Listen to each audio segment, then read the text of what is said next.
સુરત મહાનગરપાલિકાના પૂર્વ વિપક્ષ નેતા અને આપના પ્રદેશ નેતા શ્રી ધર્મેશ ભંડેરીની આગેવાનીમાં સુરતમાં આસુરી સ્માર્ટ મીટરના પોસ્ટરો હોળીની પવિત્ર અગ્નિમાં હોમવામાં આવ્યા હતા. ફાગણ સુદ પૂનમની સંધ્યાએ ઠેર ઠેર હોલિકા દહન કરવામાં આવ્યું હતું. શ્રદ્ધાળુઓએ હોળીમાં વિવિધ દ્રવ્યોની આહુતિ આપીને પૂજન અર્ચન કર્યું હતું. ફાગણી પૂનમ હોળીના પર્વનું પૌરાણિક મહાત્મ્ય છે અને દર વર્ષે આ પવિત્ર દિવસની સંધ્યાએ ઠેર ઠેર હોળી પ્રગટાવવામાં આવે છે. પરંપરાગત મુજબ જ હોળી પ્રગટાવીને શ્રદ્ધાળુઓએ તેમાં શ્રીફળ, ધાણી, ચણા, ખજૂર, હારડા, પતાશા સહિતના દ્રવ્યોની આહુતિ આપીને પૂજન અર્ચન કર્યું હતું.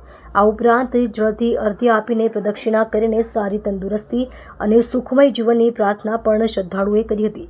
સુરત મહાનગરપાલિકાના પૂર્વ વિપક્ષ નેતા અને આપના પ્રદેશ નેતા શ્રી ધર્મેશ ભંડેરીની આગેવાનીમાં સુરતમાં આસુરી સ્માર્ટ મીટરના પોસ્ટરો હોળીની પવિત્ર અગ્નિમાં હોમવામાં આવ્યા હતા.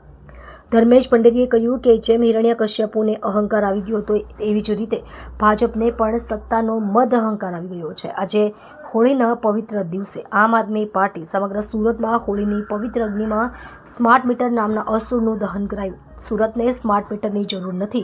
સુરતને સ્માર્ટ શાળા, સ્માર્ટ સરકારી સુવિધાઓ અને સ્માર્ટ રોજગારીની જરૂર છે. આ લડાઈને મજબૂત બનાવીશું અને ગુજરાત સરકારને સંદેશો આપીએ છીએ કે તમારું સ્માર્ટ મીટર ક્યારેય ચલાવી લઈશું નહીં. ગુજરાતની જનતાને સાચા અર્થમાં સ્માર્ટ શાળાઓની જરૂર છે, સ્માર્ટ સરકારી કચેરીઓની જરૂર છે, સ્માર્ટ સુવિધાઓની જરૂર છે. સ્માર્ટ મીટરની જરૂરિયાત નથી. ગુજરાત સરકારને વિનંતી કરીએ છીએ કે આ સ્માર્ટ મીટરની યોજનાને પાછી ખેંચવામાં આવે. ગુજરાતની જનતા આનાથી ત્રસ્ત થઈ રહી છે.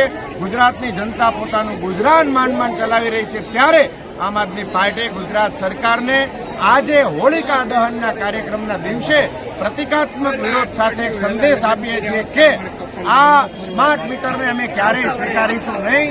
અમે આનો વિરોધ કરતા હતા, કરીએ છીએ અને ગુજરાતની જનતાની સાથે અમે ઉભા રહી ખંભેથી ખંભો મિલાવી આનો વિરોધ કરીશું.